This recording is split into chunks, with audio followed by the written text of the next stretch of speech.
Welcome to Toffee TV. It is the Everton News Daily. Some great news today for Evertonians after it was revealed a host of Everton players played in a 60-minute game at Finch Farm against an academy team today. The players who played were Mina, Andre Gomes, James McCarthy, Benny Beningame and Phil Jagielka. They all took part in the game and came through it without any problems, it seems. Obviously for the likes of Mina, who's been out for a week or two with a injury after Bernard stepped on his toe, and obviously he hasn't played a game yet, but he had been training, so there is the possibility that he could be involved in the game against Crystal Palace.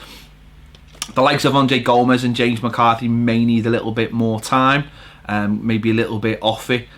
Could maybe take part in an under-23 game.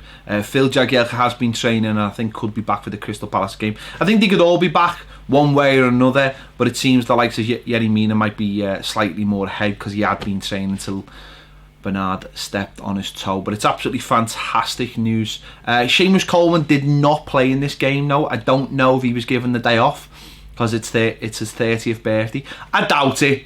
I don't think you can take the day off as a professional footballer because it's your birthday. So it seems like he must be still suffering from the stress fracture that's kept him out for the last 4 weeks, is it? So shame that he couldn't play in it, but it's absolutely brilliant news that those other players were involved. And obviously, as I said, Mina, Andre Gomes, big signings in the summer, and Evertonians just want to see them playing football, don't they? And hopefully we may get a chance against Crystal Palace, so fingers crossed that happens. Marcel Brands, he has concluded his review of the scouting system for the club and has made some changes to it. He's let go a number of part-time scouts and has made some changes to the scouting system at Goodison Park. So he's taken his time, he's spoken to people, he's had a proper review of the system and has made those changes, so which is positive because obviously the academy, which has had its own problems recently in recruitment, has got to go out there and find the best players, and the way you do that is by having the best scouts, but also scouts doing good things, going to the right places, unearthing gems. That's the way it's done, that's the way it's been done for years. But if you're doing it wrong, you're not looking in the right places, you're not looking for the right things maybe in players as well. You know, I don't know, in the old days maybe you look at a player at a certain position and say if it's a centre back or something like that and go, well, you know what, is he good in the air, is he a tough tackler, you know, whereas now maybe it's like, well, can he pass, does he read the game, you know, is he more than just a clogger? Is he more than someone who just whacks the ball down the pitch? So you've got to have scouts that have moved with the game as well. So, and they've got to know what you want when you're looking for a player, because hopefully you have a squad or an academy, sorry, that all wants to play the same way all through the age ranges. So you've got to be looking for the right players. So he's gone through that system. I think one big problem with Everton, it's not just Everton, of course it's not Everton, but it's a lot of clubs, is finding players that do go into your first team.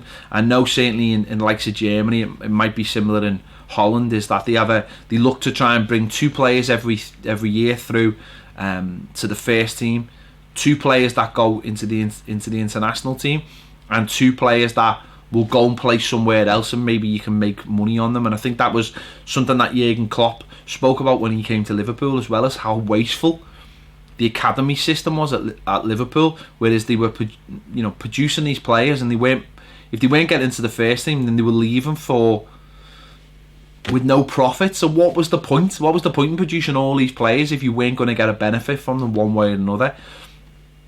So maybe that's what Marcel Brands is looking at as well. If you're bringing players to the academy, they've either got to make it to your first team or you've got to make money on them.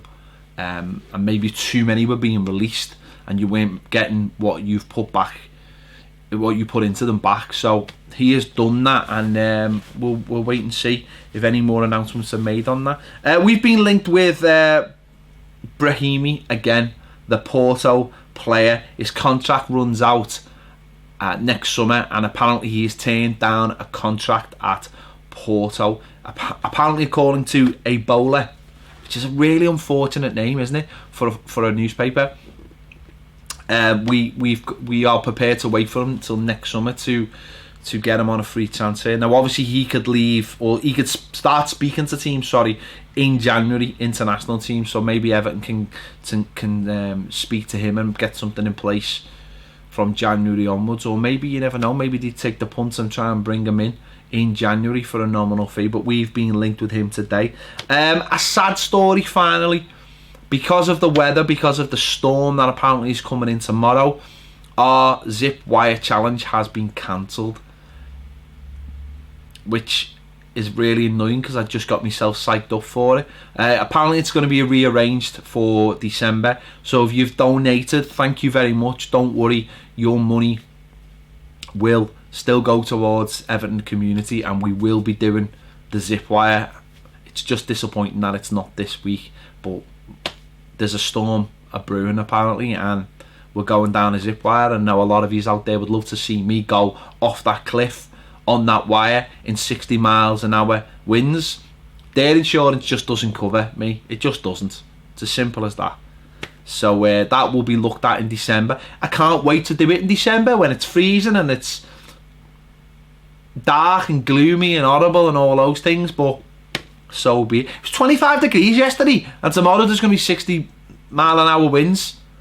Yeah, so there you go. Really sorry we're not doing it tomorrow, but there you go. Listen, if you're on Patreon, check out our new show, The News Extra, where we're looking at some of the stories we discuss on the Everton News Daily in more scope. Yesterday we were talking about Nias. Today we're talking about the stadium. I'm sure tomorrow we'll speak probably about the fact that we're getting our players back and what does that mean for the squad. So make sure you check that out if you're on Patreon. If you're not on Patreon, jump on there, get on there. £3 a month. There's like 10 shows a week at times now, so get over there and check it out if you want to. If not, thanks for joining me on the Everton News Daily. I'll see you later.